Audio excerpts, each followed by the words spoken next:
샬롬, 유 선생의 구속사 천국열차. 유도순 목사님의 신구약 성경 파노라마를 낭독하는 시간입니다. 지금은 시편 파노라마 122편입니다. 여호와의 집 판단의 보좌. 요절은 5절. 거기 판단의 보좌를 두셨으니 곧 다윗 집의 보좌로다. 122편은 다윗의 시라는 표제가 있는데 예루살렘 도성에 대한 예찬 시입니다. 그렇다면 예루살렘이 다른 도성과 다른 점이 무엇인가? 두 가지를 꼽을 수 있는데, 첫째는 여호와의 집이라 1절 한 성전이 있기 때문이요. 둘째는 거기 판단의 보좌라 5절 한 다윗의 위를 두셨기 때문입니다. 122편은 여호와의 집 1절로 시작하여 하나님의 집으로 9절 마치는 구조요. 중심점은 여호와의 집 판단의 보좌에 있습니다. 그리고 이 두 가지 요점은 참 성전 되시는 그리스도께서 다윗의 위에 앉으셔서 영원토록 왕 노릇 하실 것에 대한 예표가 되는 것입니다.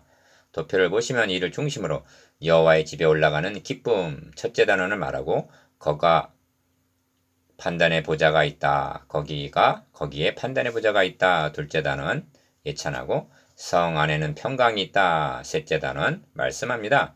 첫째 단원 1절 2절 여호와의 집에 올라가는 기쁨. 둘째 단원 3절에서 5절 판단의 보좌가 있는 예루살렘. 셋째 단원 6절에서 9절 평강의 성 예루살렘.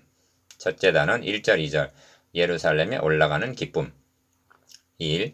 사람이 내게 말하기를 여호와의 집에 올라가자 할 때 내가 기뻐하였도다 합니다. 1절 기억 우선적으로 여호와의 집에 대한 구속사적 의미입니다. 122편이 다윗의 시라면 여호와의 집이 당신은 성전이 아닌 성막이었을 터인데 하나님께서는 내가 그들 중에 거할 성소를 그들을 시켜 나를 위하여 지으라 명하셨습니다. 출애굽기 25장 8절 하늘은 나의 보좌여 땅은 나의 발등상이라 하신 하나님은 무엇이 부족하신 것 같이 사람의 손으로 지은 집에 계시지 않거늘 어찌하여 성막을 지으라 하셨는가? 이는 임마누엘에 대한 모형이었던 것입니다. 그러므로 여호와의 집이란 표현에서 의문만을 볼 것이 아니라 신령한 의미도 볼 수 있어야만 하는 것입니다. 이 점을 이사야에서는 말일에 여호와의 전에 산이 모든 산 꼭대기에 굳게 설 것이요 모든 작은 산 위에 뛰어나리니 만방이 그리로 모여들 것이라 예언하고 이사야서 2장 2절 스가랴에서는 만군의 여호와가 말하노라 그 후에 여러 백성과 많은 성읍에 거민이 올 것이라 이 성읍 거민이 저 성읍에 가서 이르기를 우리가 속히 가서 만군의 여호와를 찾고 여호와께 은혜를 구하자 할 것이면 나도 가겠노라 하겠으며 많은 백성과 강대한 나라들이 예루살렘으로 와서 만군의 여호와를 찾고 여호와께 은혜를 구하리라 하고 스가랴서 8장 20절에서 22절 예언합니다. 이는 복음시대에 성취될 말씀들입니다.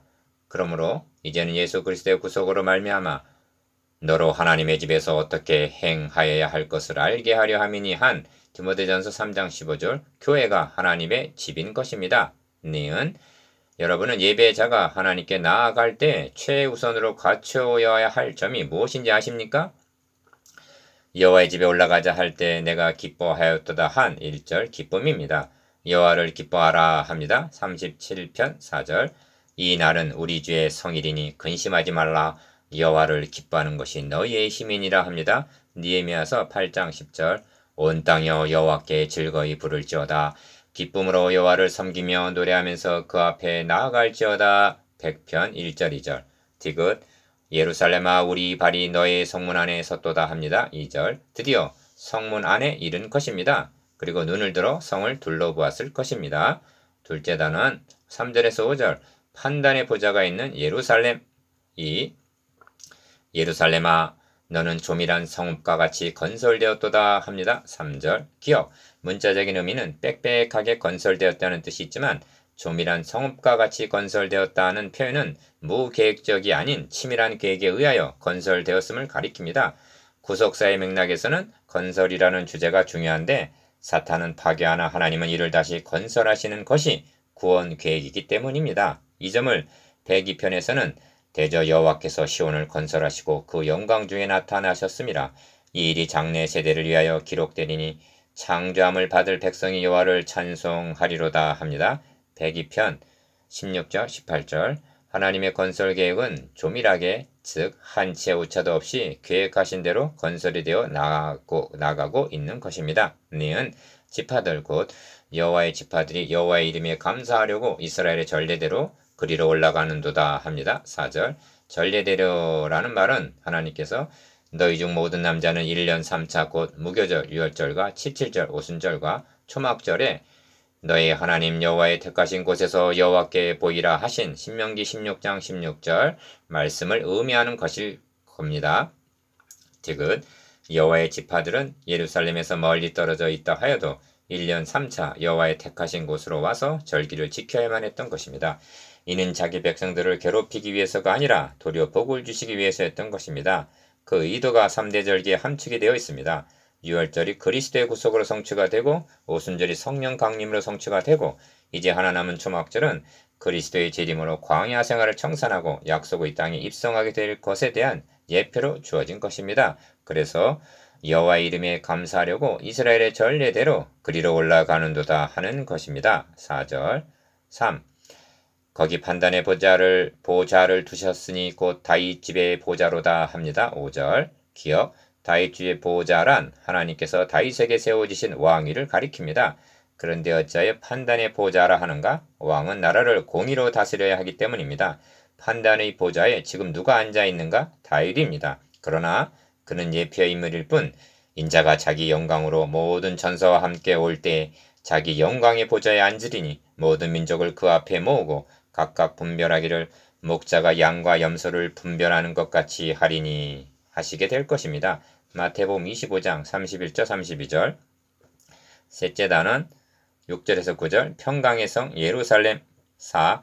예루살렘을 위하여 평안을 구하라. 예루살렘을 사랑하는 자는 형통하리로다 합니다. 6절 기억 예루살렘을 사랑하고 예루살렘을 위하여 평안을 구하라 하는 말씀이 당시로는 문자적인 의미라 하여도 신약교회 성도들에게는 먼저 그의 나라와 그의 의를 구하라 하는 말씀으로 적용이 됩니다. 가 신약성경 히브리서는 우리가 여기는 영관 도성이 없고 오직 장차 올 것을 찾나니 히브리서 13장 14절 나 그러므로 하나님이 저희 하나님이라 일컬음 받으심을 부끄러워 아니하시고 저희를 위하여 한 성을 예비하셨느니라 히브리서 11장 16절 다 믿음장에서는 이는 하나님의 경영하시고 지으실 터가 있는 성을 바랐음이니라 합니다. 히브리서 11장 10절 어찌하여 성령께서는 히브리서를 통해서 하나님의 도성에 관해서 이처럼 강조하고 있는가? 그것은 히브리서가 저희가 섬기는 것은 하늘에 있는 것의 모형과 그림자라 한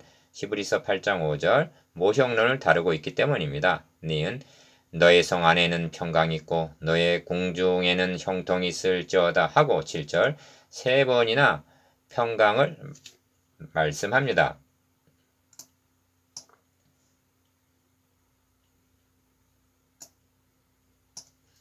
이 말씀을 가까이 오사 성을 보시고 우시며 가라사대 너도 오늘날 평화에 관한 일을 알았더면 좋을 뻔하였거니와 지금 너의 눈에 숨기었도다 하신 누가복음 19장 41절 42절 주님의 말씀과 결부시켜 음미해 보시기를 바랍니다. 디귿 내가 내 형제와 부모를 위하여 이제 말하리니 너의 가운데 평강이 있을지어다 합니다. 8절 신약성경은 말씀합니다. 하나님의 나라는 먹는 것과 마시는 것이 아니요 오직 성령 안에서 의와 평강과 희락이라. 이로써 그리스도를 섬기는 자는 하나님께 기뻐하심을 받으며 사람에게도 칭찬을 받느니라. 이러므로 우리가 화평의 일과 서로 덕을 세우는 일을 힘쓰나니. 로마서 14장 17절에서 19절 5. 여호와의 집으로 1절 시작한 122편은 여호와 우리 하나님의 집을 위하여 내가 너의 복을 구하리로다 하고 9절 복으로 마치고 있습니다. 기억 133편도 거기서 여호와께서 복을 명하셨나니 곧 영생이로다 하고 3절 마치고 있고 니은 134편도 여호와께서 시온에서 너에게 복을 주실지어다 하고 3절 마치고 있는데 시온에서 주실 복이 무엇입니까? 가 첫째 단원의 주제인 여호와의 집도 참 성경 되시는 그리스도의 모형이요 나 둘째 단원의 주제인 판단의 보좌에 앉으실 분도 재림의 주님이시오. 다 셋째 단원의 주제인 평강과 복도 너의 시로 말미암아 천하 만민이 복을 얻으리니 하신 창세기 22장 18절 복인 것입니다.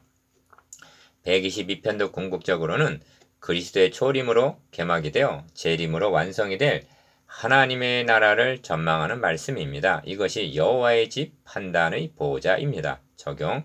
하나님의 보좌는 믿는 자에게는 은혜의 보좌이나 불신자들에게는 판단의 보좌, 즉 심판의 보좌가 됩니다. 그러므로 하나님의 백성된 우리는 여호와의 집에 올라가자 할 때 기뻐해야 마땅합니다. 그리고 이제는 예루살렘이 아닌 우리 마음의 성전에 평강이 있어야만 합니다. 그리고 힘써야 할 일은 그의 나라와 그의 일을 위하여 형제를 위하여 교회를 위하여 기도하는 일입니다. 묵상, 기억. 여호와의 집에 올라가자 하는 구속사적 의미에 대해서, 니은 조밀하게 건설되었다는 구속사적 의미에 대해서, 디귿 판단의 보좌에 대한 구속사적 의미에 대해서.